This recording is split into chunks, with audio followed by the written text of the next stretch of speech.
Bismillahirrahmanirrahim. Assalamualaikum warahmatullahi wabarakatuh.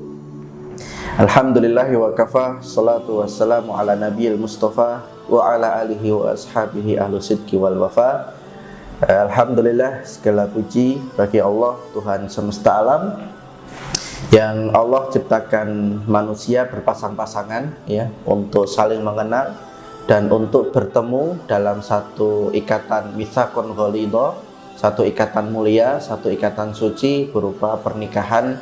Dan kita berdoa semoga pernikahan di Indonesia ini bisa membawa kebaikan, terkhusus untuk negara kita yang sangat kita cintai, negara Indonesia.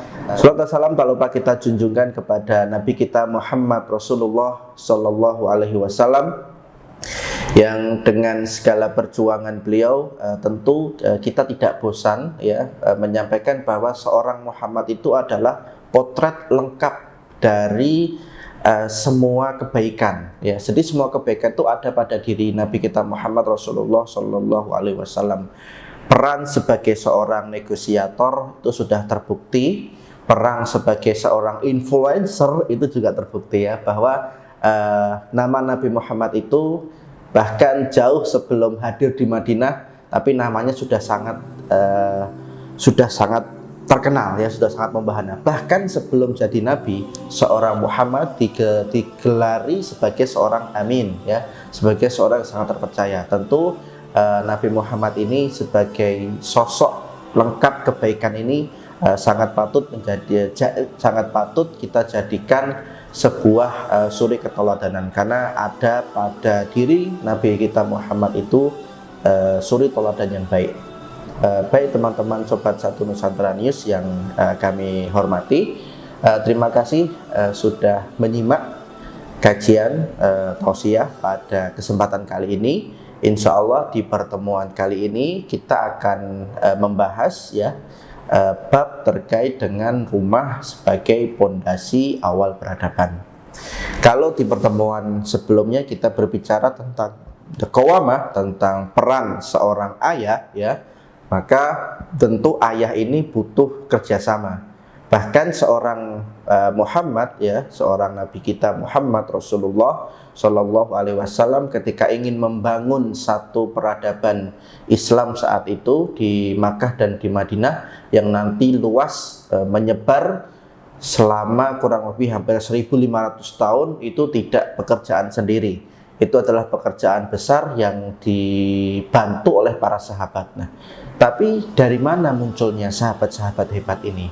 Tentu selain perjuangan dari Nabi kita Muhammad, bahwa orang-orang besar ini muncul dari rumah-rumah ya, dari rumah-rumah orang-orang besar. Dan tentu rumah ini bukan hanya sekedar bangunan di mana kita berteduh, tidak ada gangguan di dalamnya, bukan. Ya, rumah ini adalah pondasi awal peradaban yang diletakkan oleh ayah-ayah yang melaksanakan fitrahnya sebagai seorang pemimpin dalam keluarganya. Dalam rumah ini tentu terdiri, yang pertama adalah ayah, itu jelas ya, ayah itu jelas. Ayah membutuhkan partner hidup sebagai tempat berbagi, ayah membutuhkan partner hidup sebagai tempat untuk mengkoreksi, dan ayah juga butuh partner hidup tentu sebagai tempat untuk berdiskusi akan dijadikan apa anak keturunan kita kelak nanti. Beliau bernama istri ya, istri. Seorang suami, seorang istri yang mereka berkumpul karena ketaatan kepada Allah, maka akan lahirlah anak-anak yang akan taat pula kepada Allah. Kita simak bagaimana seorang Zubair bin Awam, sahabat Rasulullah, dan istrinya Asma binti Abu Bakar melahirkan seorang anak yang luar biasa ya, bernama Abdullah, yang saat mereka berkumpul, 4 orang berkumpul ini, visinya sungguh sangat luar biasa ya. Visinya adalah uridul khilafah, saya ingin memimpin. Jadi please tolong di garis bawahi bahwa khilafah ini bukan yang seperti kita pahami, tapi saya ingin memimpin ya, saya ingin memimpin. Nah, seorang Abdullah ini lahir dari Zubair bin Awam seorang sahabat yang dijamin masuk surga, ya, yang perannya itu luar biasa, bahkan disebut sebagai penjaganya Nabi, dan istrinya adalah Asma binti Abu Bakar, ya, yang juga ayahnya adalah orang kedua setelah Nabi Muhammad Rasulullah Shallallahu Alaihi Wasallam. Nah, Syekh Dr. Khalid Ahmad Asy-Syantut dalam kitabnya Tarbiyatul Aulad fi Hadis Syarif menyebutkan bahwa rumah itu adalah tempat di mana pengaruh-pengaruh awal kebaikan itu sangat kuat, ya.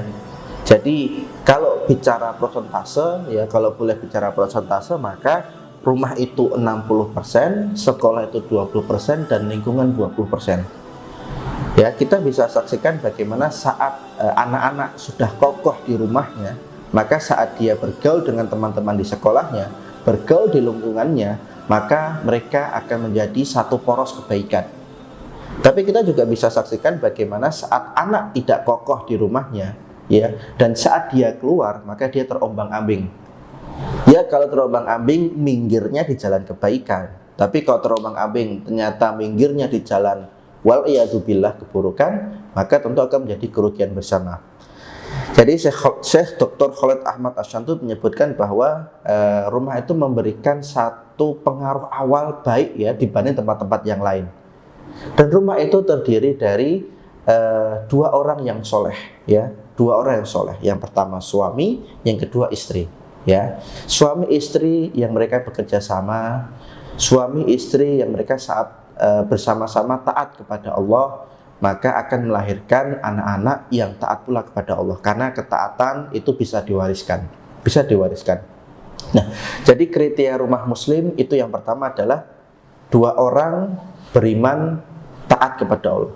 Syarat untuk menjadikan rumah sebagai pondasi awal peradaban tentu ada kriterianya, dan kriteria pertama itu adalah dua orang, ya, suami dan istri, ya, suami dan istri, Adam dan Hawa, ya, Azwa dan Hani, ya, itu dua orang beriman taat kepada Allah, ya. Itu syarat pertama, wajib mutlak harus ada.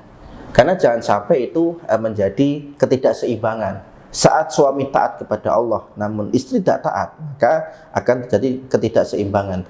Kalau boleh kita menganalogikan dalam bentuk segitiga, maka segitiga itu ketika yang atas itu puncaknya dan ke bawah itu semakin melebar, yang atas ini adalah Allah, dan yang di sisi kanan dan sisi kiri adalah suami dan istri, maka ketika semakin taat, semakin dekat kepada Allah, maka tentu hubungan mereka akan semakin dekat.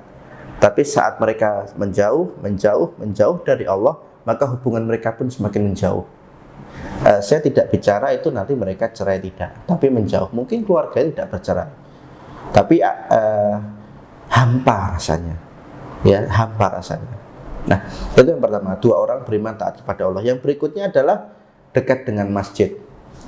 Saat Nabi Ibrahim datang ke satu daerah, ya, saat itu, yang saat ini Makkah, ya, itu Nabi Ibrahim tidak tinggal lama, ya, karena Nabi Ibrahim ketika sudah meletakkan anak-anaknya, ya, ke Bunda Hajar, ya, itu ditinggal anaknya. Tapi Nabi Ibrahim ini meletakkan anaknya bukan di seberang tempat, ya, meletakkan anaknya itu dekat dengan masjid. Jadi tempat ideal terbaik untuk mendidik anak setelah di rumah itu adalah masjid. Masjid kita jadikan sebagai salah satu poros kebaikan setelah di rumah, ya, karena masjid itu isinya adalah kebaikan, ya. Kita tidak akan pernah ridho tentunya ketika masjid diisi dengan keburukan, ya. Dan Rasulullah Shallallahu Alaihi Wasallam bersabda, wa khairul biqa itu al masajid, dan sebaik-baik tempat itu adalah masjid, ya, dan seburuk-buruk tempat adalah pasar. Nah, kalau anak kita besarkan di seburuk-buruk tempat, wal iyadzubillah, ya, tapi kalau anak kita besarkan di sebaik-baik tempat dan itu adalah masjid, maka insya Allah kebaikan-kebaikan itu akan menular kepada yang lain. Berikutnya kriteria rumah muslim yang sebagai pondasi awal peradaban adalah surgawi. Tentu surga ini tidak bisa kita sebutkan surga yang ada di alam akhirat nanti, bukan.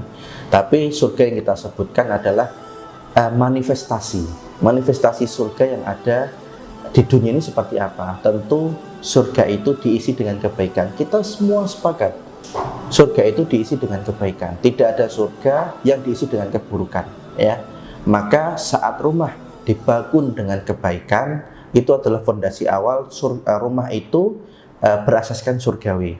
Baiti jannati, rumahku surgaku. Yang berikutnya tentu surga itu diisi oleh orang-orang yang beriman kepada Allah. Maka kita tidak temukan, jangan sampai di dalam rumah kita ada orang-orang yang di dalamnya tidak beriman kepada Allah. Karena surga selalu diisi oleh orang dengan keimanan. Berikutnya surga menyenangkan. Surga itu membuat kita tenang, surga itu membuat kita nyaman, dan tidak pernah ada ceritanya kita tidak nyaman di surga. Kalau kita tidak nyaman di rumah, cek apakah kita sudah mewujudkan baiti jannati, rumahku surgaku, ya. Apa saja indikator rumah sebagai tempat nyaman? Tentu banyak. Tidak ada teriakan di dalamnya, ayah hadir dengan penuh cinta. Mas, anakku datang itu, anakku masya Allah diciumin. Anaknya juga gembira datang lihat bapaknya pulang dari kerja, pulang dari ikhtiar mencari rizki, ya. Masya Allah, Abi datang, dicium, disalam, diambil minum. Surga enggak itu? Menenangkan enggak? Itu menenangkan. Istri datang menyambut. Ketika datang itu sederhana, Abi datang, dipijati, diambil minum, itu sederhana, tapi itu menenangkan. Dan surga selalu tenang di dalam. Berikutnya adalah bermanfaat dan memberikan manfaat. Satu asas yang dicontohkan Rasulullah bahwa rumah keluarga muslim itu, kalau kita berkaca kepada lebah, ya, karena lebah itu saat membuat rumah itu diberikan wahyu. Wa auha rabbuka ila nahli, ya. Jadi seorang lebah itu diberikan wahyu saat membuat rumah, ya. Maka saat lebah itu bertebaran di muka bumi, maka bertebaran pula manfaatnya. Lebahnya itu bermanfaat, madunya bermanfaat, propolisnya bermanfaat, sarangnya bermanfaat. Begitu juga dengan rumah keluarga muslim. Saat rumah itu hadir di tengah-tengah masyarakat, maka idealnya rumah itu memberikan manfaat. Setiap anggota di dalam keluarganya memberikan manfaat. Dia bermanfaat untuk dirinya sendiri, untuk keluarganya, dan juga memberikan manfaat untuk masyarakat sekitarnya, untuk tetangganya. Minimal kasih senyum, minimal kasih salam, ya. Kalau senyum, salam, sapa aja nggak ada, lalu bagaimana akan memberikan manfaat? Minimal memberikan yudkhilus surur, memasukkan surur itu kebahagiaan, ya, ke hati-hati para tetangga. Masya Allah, kalau masih datang salam, assalamualaikum, disipat, hal sepele yang memberikan manfaat luar biasa. Dan yang terakhir adalah adil dan gotong royong dalam pembagian tugas. Fitrah seorang lelaki itu tadi ada dua tadi, ya, dengan ayat qawamah tadi, fadlallah dan nafaqah, dan fitrah perempuan ada tiga.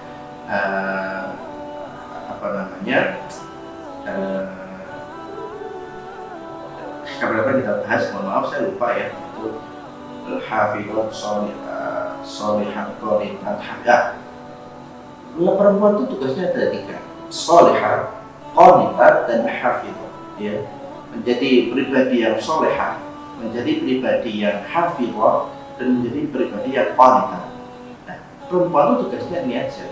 Lalu bagaimana dengan tugas mendidik anak, tugas menjaga anak? Tentu ini membutuhkan gotong royong. Tidak bisa kita bilang bahwa mandiin anak itu tugasnya perempuan saja, ya. Habis itu jagain anak tugasnya perempuan aja, gantiin popok tugasnya perempuan aja. Nah, maka gotong royong dalam keluarga ini menjadi salah satu indikator, menjadi salah satu ciri rumah yang sebagai rumah fondasi awal peradaban. Terima kasih teman-teman semua, jazakumullah khairan katsiran. Kita ketemu lagi dalam sesi berikutnya bersama Satu Nusantara News. Terima kasih. Assalamualaikum warahmatullahi wabarakatuh.